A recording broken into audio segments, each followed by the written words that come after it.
Live from our Kwacha studios in Blantyre, we bring you the latest edition of MPC News with me, Yvonne Tamanda. Our top stories. President Mutharika to preside over the swearing-in ceremony of newly appointed deputy ministers in Lilongwe today. Minister of Finance Joseph Mwanamveka has decried the interest rate borrowers pay on bank loans, describing it as prohibitive to the growth of the private sector. And major financial institutions in the country make cumulative profits of over 1.1 trillion kwacha in the just ended year.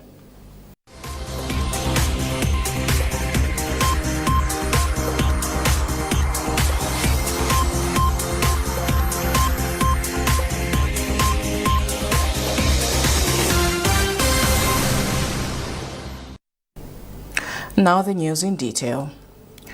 President Professor Arthur Peter Mutharika will preside over the swearing-in ceremony of newly appointed deputy ministers in Lilongwe today. According to a statement from Chief Secretary, the ceremony will take place at Kamuzu Palace from 2 o'clock in the afternoon.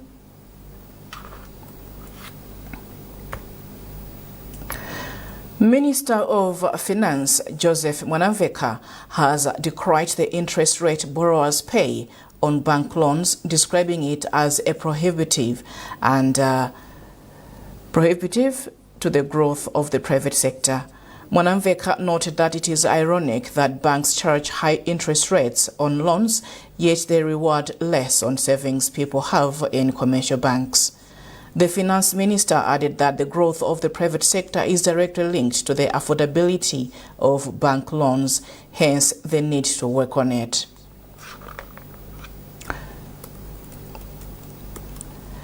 Minister of Transport and Public Works JP Muhango has urged the Department of Road Traffic and Safety Services DRTSS to find lasting solution to the rising number of motorcycle accidents in the country. Muhango made the remarks in Lilongwe during a familiarization tour at the Department of Road Traffic and Safety Services and Roads Authority. Olive Perry reports. Minister of Transport and Public Works Jabi Muhango visited the Department of Road Traffic and Safety Services DRTSS and Roads Authority RA. Speaking during a meeting with officials at the Department of Road Traffic and Safety Services, Muhango expressed a concern over motorcycle accidents, which he said are on the rise.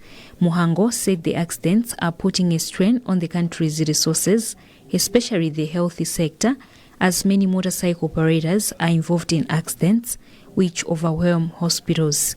He also emphasized the need for the department to avoid corrupt practices, warning that anyone found engaging in corruption will be relieved of their duties. Many accidents that are taking place in this country are attributed to cabas operators. I've challenged the team both in the ministry as well as in the department to make sure that they up their game to address this problem. The Department of Road Traffic and Safety Services says 1 in every 5 reported road crashes involves a motorcycle, accounting for 30% of total road traffic fatalities and making them the second deadliest vehicle category. In his remarks, Director for the department, Christopher Kuyera, said the department has embarked on awareness campaigns promoting registration of motorcycles and is working with various stakeholders to reduce the accidents. We are doing a lot of awareness and civic education activities, and we are reaching them to every other corner of this country.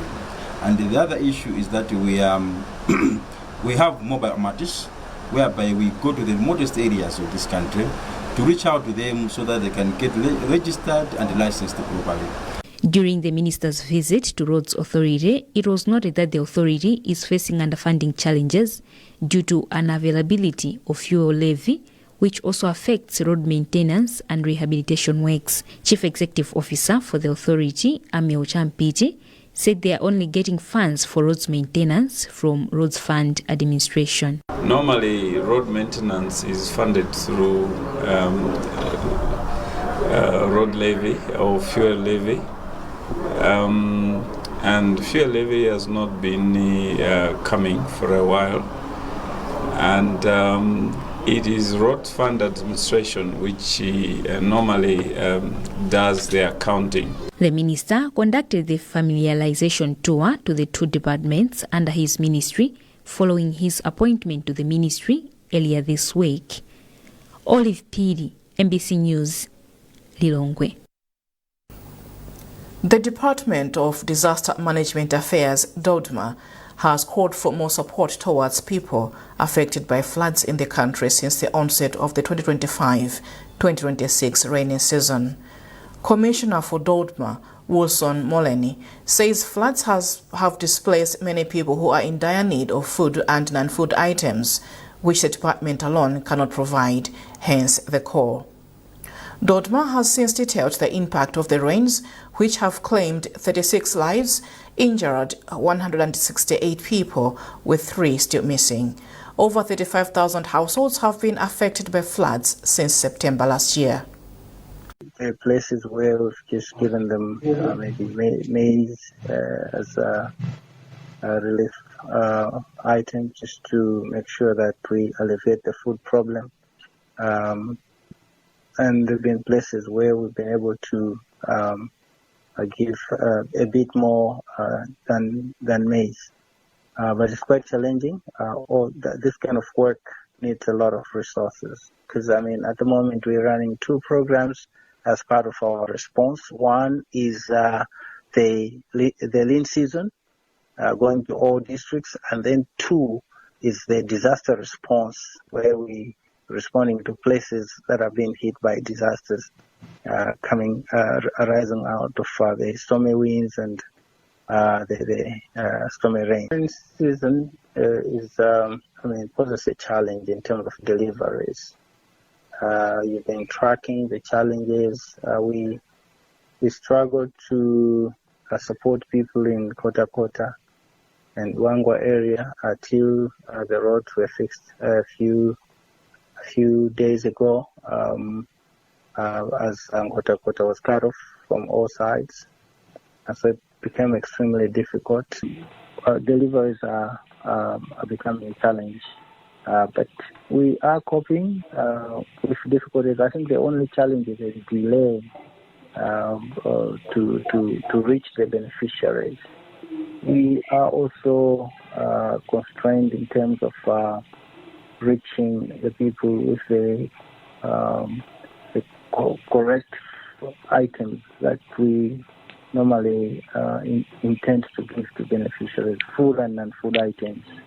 So that's also a challenge, because the needs of the people are beyond just food items.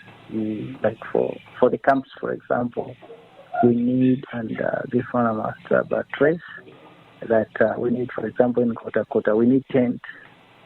And these tents are needed urgently, but the partnerships we have supplied some, but we're still remaining because most of these camps are in schools. We want to have those tents much earlier, so that the schools can be evacuated, so that next week or thereabout, students can go back to school. And maybe just to highlight that beyond the tents, people need mosquito nets and a lot of other non-food items are needed. One of the lead researchers who have discovered the world's oldest cremation pyre for an adult at Hora Mountain in Mzimba has asked government to consider preserving the site and declare it a heritage center. Dr. Jessica Thompson of the Yale University has told MBC that the discovery is a global wonder which deserves to be cherished and protected. Details in this report by Tamvani. Built about 9,500 years ago in the monumental rock shelter at the foot of Hora Mountain in Mzimba, The cremation pyre is believed to be the world's oldest of its kind, containing adult remains. During the 2-year excavation, which ran from 2017 to 2018, lead researchers Dr. Jessica Cerezo Roman of the University of Oklahoma and Dr. Jessica Thompson of Yale University discovered 170 human bone fragments, apparently from an adult woman just under 1.5 meters tall, on a pyre which is the size of a queen-size bed. Along with the skeletons of the woman, the archaeologists also found several other pieces of bones of other humans, as well as the ash from the cremation process.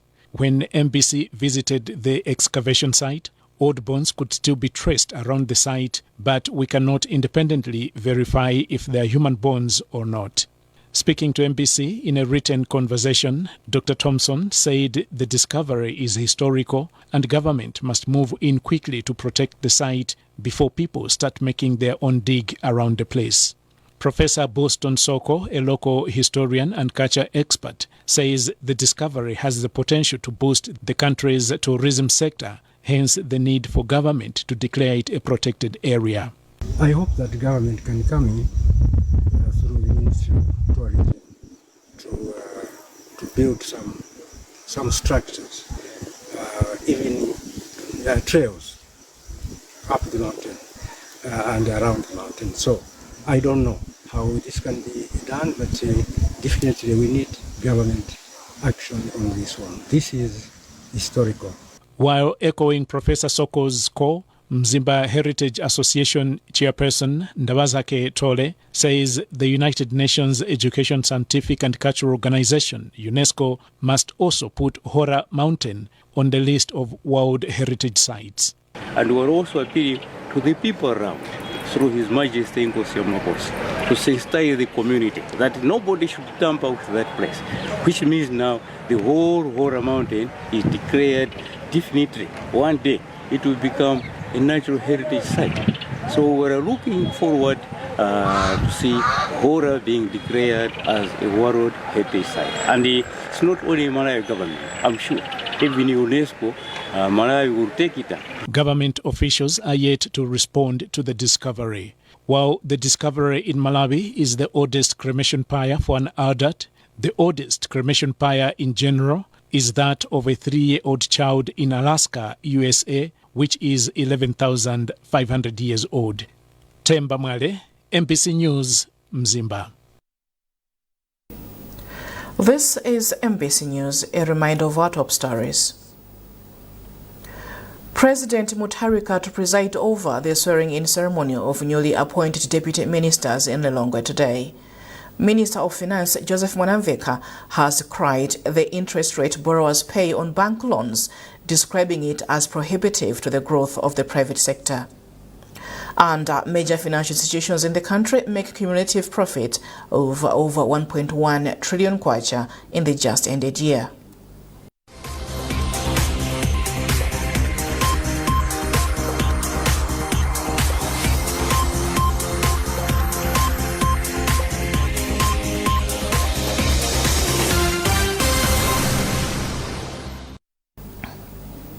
Welcome back.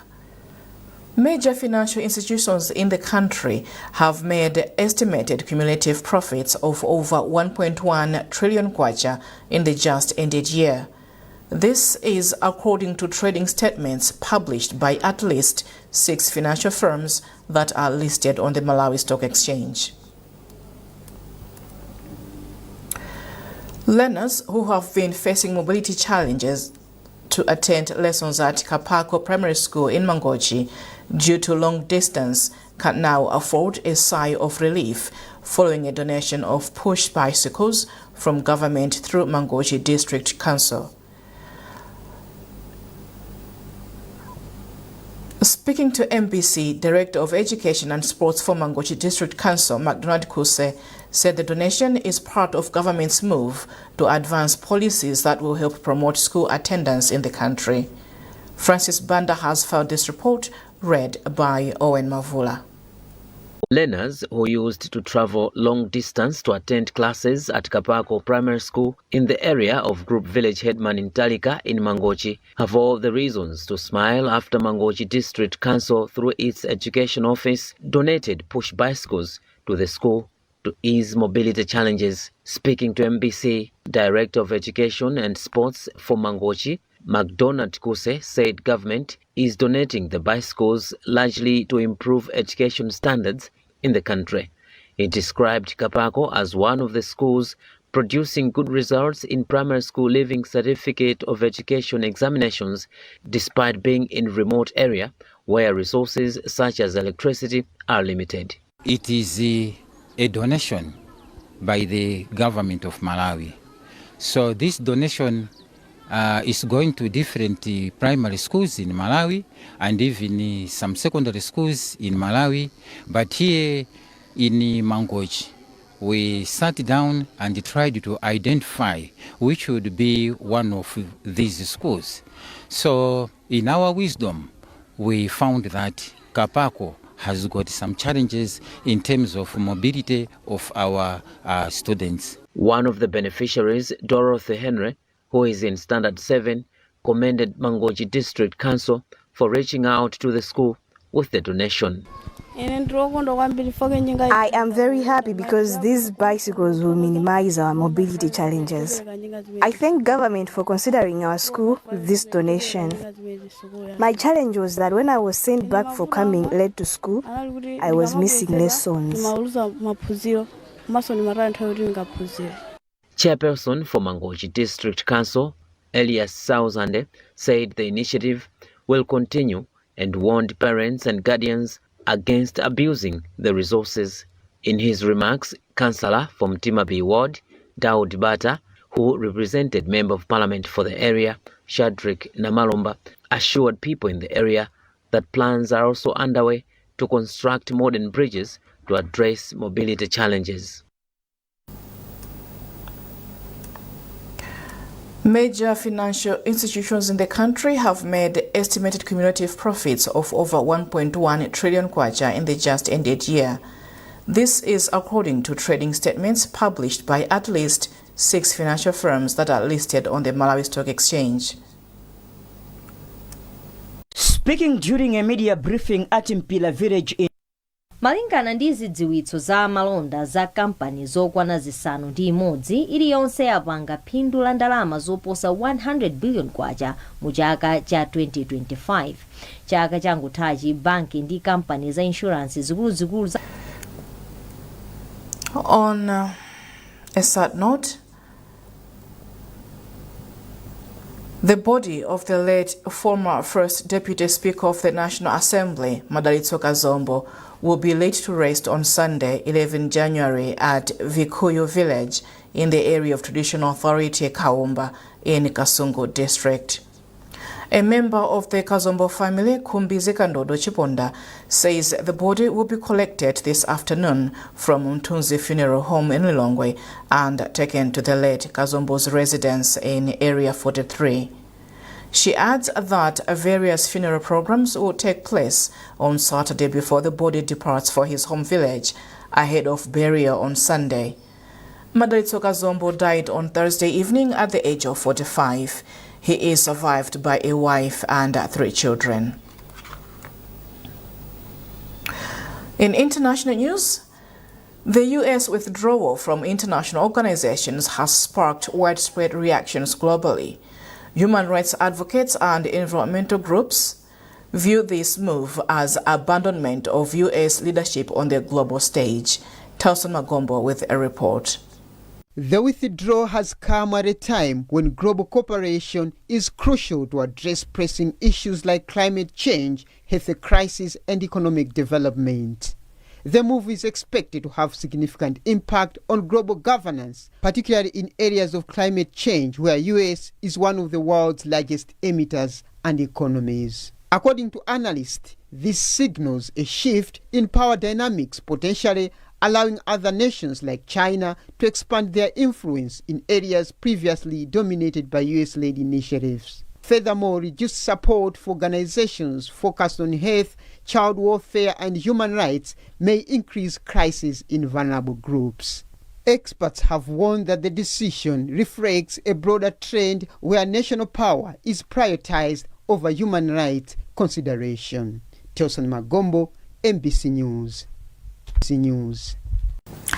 In sports, Norbert Jameson joins us live for a sports update. Good afternoon. Good afternoon, Yvonne. How are you? I'm good. How are you? Fine, thanks. What do you have for us today? Plenty happening this weekend in as far as sporting activities are concerned. In football, we have the Castel Challenge Cup, which continues in the round of 32. We already have 11 teams that qualified for the round of 16 last week. Now we have 3 more matches happening this weekend. Bullets traveling to Karonga, where they'll face Songwe United. And then we also have Chitipa United hosting Beleu Giants. This is a non-league team from Chikwawa, the Lower Shire. So it's traveling up north to face Chitipa United. And then we also have an All-Super League affair involving Craig Sporting Club and Goshen City Dynamos. All those matches are happening this weekend, 2 on Saturday. And then we also have 1 match on Sunday. So expectations are high to see if there's going to be an upset in the Castel Challenge Cup, because last weekend there was no upset involving a Super League team being beaten or booted out by a team from the lower division. That's what makes these cup competitions more exciting, but we didn't see any of that. Although some Super League teams were dragged into penalty shootouts by lower league opposition, but none of them got knocked out. So are we going to see something similar this weekend? Because Songwe are now playing in the, will now be playing in the National Division League. They were relegated from the Super League last season. And we also have Bereo, like I said, a non-league outfit. So those are the expectations this weekend. Sure. All right. All the best as you also go watch and report to us again what's happening. Thanks, Norbert. Thank you. Norbert Jameson there from the sports department. Well, that's it from our newsroom for now, but before we leave, a recap of our top stories. President Mutharika to preside over the swearing-in ceremony for newly appointed deputy ministers in Lilongwe today. Minister of Finance Joseph Mwanamveka has decried the interest rate borrowers pay on bank loans, describing it as prohibitive to the growth of the private sector. And major financial institutions in the country make cumulative profits of over 1.1 trillion kwacha in the just ended year.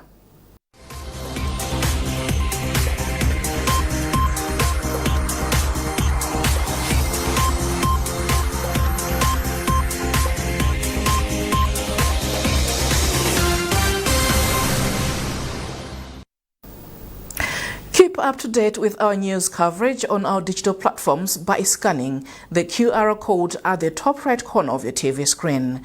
You were with me, Yvonne Tamanda Poya. Thanks for watching and good afternoon.